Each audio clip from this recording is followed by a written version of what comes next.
kita akan membahas pengertian pajak pertambahan nilai barang dan jasa. Nah, pajak pertambahan nilai atau PPN merupakan pajak atas konsumsi barang dan jasa di dalam daerah pabean yang dikenakan secara bertingkat dalam setiap jalur produksi dan distribusi.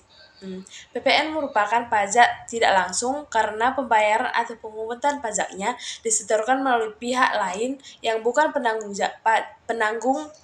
pajak. Pada tanggal 29 Oktober 2021, pemerintah telah mengesahkan undang-undang baru terkait perpajakan, yaitu Undang-Undang Nomor 7 Tahun 2022 tentang harmonisasi peraturan perpajakan. Sesuai dengan undang-undang tersebut, maka tarif PPN yang sebelumnya 10% mulai tanggal 1 April 2022 ditetapkan sebesar 11% dan nantinya pada tanggal 1 Januari 2025 ditetapkan menjadi sebesar 12%. Nah, mengenai materi pembelajaran ini akan mengubah secara komprehensif terkait PPN, mulai dari tarif dan perhitungannya, mekanisme pemungutannya, fasilitas PPN, hingga mekanisme pelaporannya. Selain teori, dalam materi ini juga digambarkan contoh perhitungan PPN sesuai tarif yang berlaku saat ini serta simulasi mekanisme pemungutan PPN. Pajak pertambahan nilai atau PPN ini adalah pajak atas konsumsi barang dan jasa di daerah perpabean yang dikenakan secara bertingkat di setiap jalur produksi dan distribusi. Yang kedua itu pengenaan PPN sangat dipengaruhi oleh perkembangan transaksi bisnis serta pola konsumsi masyarakat yang merupakan objek dari pajak pertambahan nilai. Nah, perkembangan ekonomi yang sangat dinamis, baik di tingkat nasional, regional, maupun internasional, terus menciptakan jenis pola transaksi bisnis yang baru.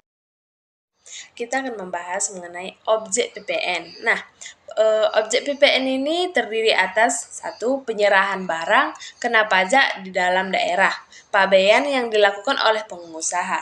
Yang kedua, impor barang kena pajak. Yang ketiga, ada penyerahan jasa kena pajak di dalam daerah. Yang keempat itu pemampatan barang kena pajak tidak terwujud dari luar daerah pabean di dalam daerah pabean. Nah, yang selanjutnya pemanfaatan jasa kena pajak dari luar daerah pabean di dalam daerah pabean. Nah, yang selanjutnya ekspor barang pajak kena pajak itu terwujud oleh pengusaha kena pajak. Selanjutnya, ekspor barang kena pajak tidak terwujud oleh pengusaha kena pajak. Yang terakhir, ekspor barang kena pajak oleh pengusaha kena pajak.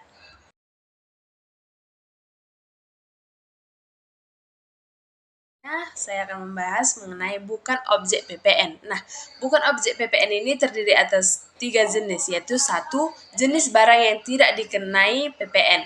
Nah, untuk jenis barang yang tidak dikenai PPN ini terdiri atas barang hasil pertambahan atau hasil pengeboran yang diambil langsung dari sumbernya. Terus, barang kebutuhan pokok yang sangat dibutuhkan oleh rakyat banyak. Baru, makanan dan minuman yang disajikan di hotel, restoran, rumah makan, warung, dan sejenisnya, meliputi makanan dan minuman baik yang dikonsumsi di tempat maupun tidak, termasuk makanan dan minuman yang diserahkan oleh usaha jasa boga atau catering. Nah, yang terakhir itu uang, emas batangan, dan surat berharga.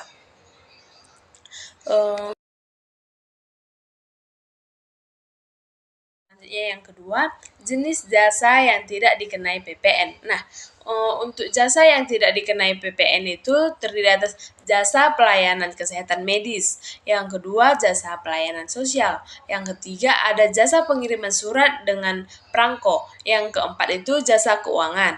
Baru jasa asuransi, jasa keagamaan, jasa pendidikan, jasa kesenian dan hiburan. Baru yang terakhir, jasa penyiaran yang tidak bersifat iklan.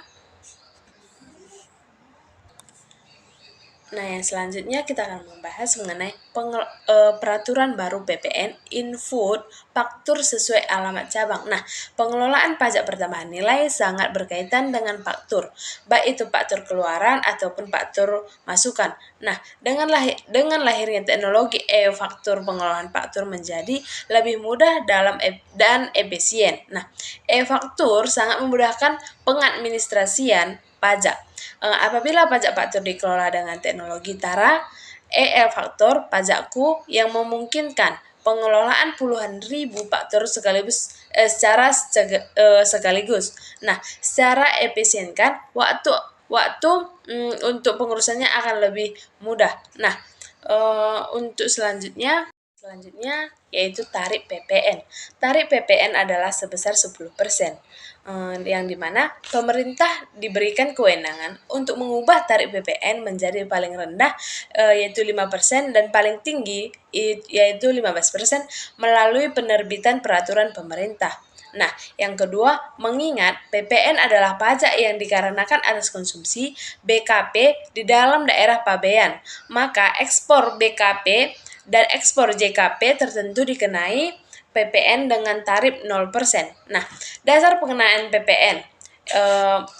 Kita akan membahas dasar pengenaan PPN. Nah, PPN terutang dihitung dengan cara mengalihkan tarif PPN dengan dasar pengenaan pajak atau DPP yang meliputi satu harga jual. Nah, di harga jual ini nilai berupa uang termasuk semua biaya yang diminta atau seharusnya diminta oleh penjual karena penyerahan BKP.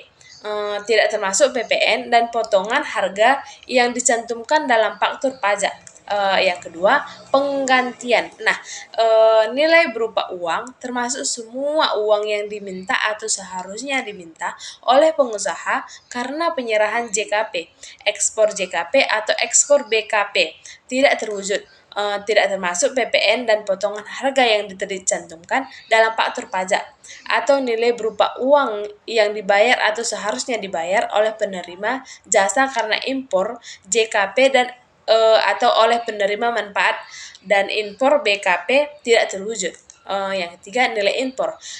Nilai berupa uang yang menjadi dasar perhitungan bea masuk ditambah penghutang kepabean dan cukai untuk impor BKP. Tidak termasuk PPN dan PPNBM.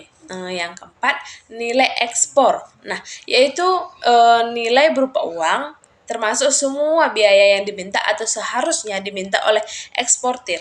Yang kelima, nilai lain. Nah, di dalam nilai lain ini yang diatur dengan atau berdasarkan PMK hanya untuk menjamin rasa keadilan dalam hal harga jual, nilai pergantian, nilai impor, dan nilai ekspor sukar ditetapkan atau penyerahan BKP yang dibutuhkan oleh masyarakat banyak.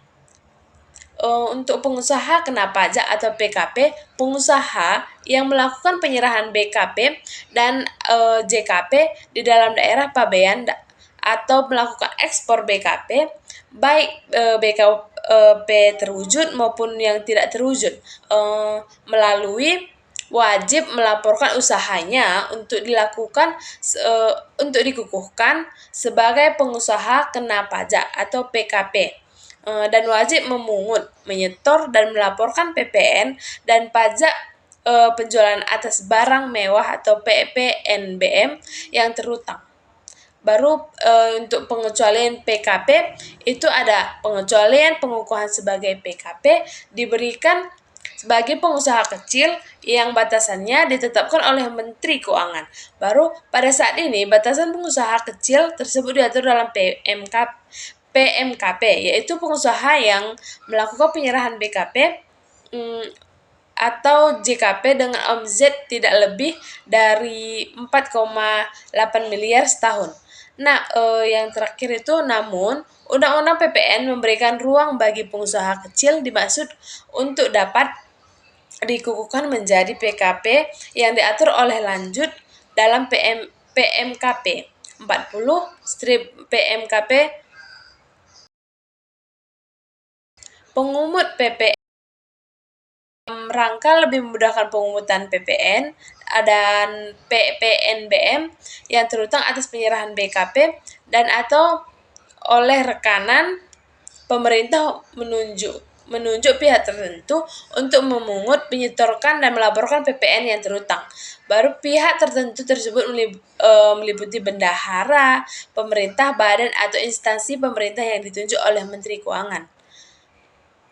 Untuk fasilitas pembebasan PPN itu, fasilitas atau insentif perpajakan dapat didefinisikan sebagai ketentuan perpajakan yang diwujudkan secara khusus, yang berbeda dengan ketentuan perpajakan yang berlaku umum bagi wajib pajak dengan kriteria tertentu. Demikian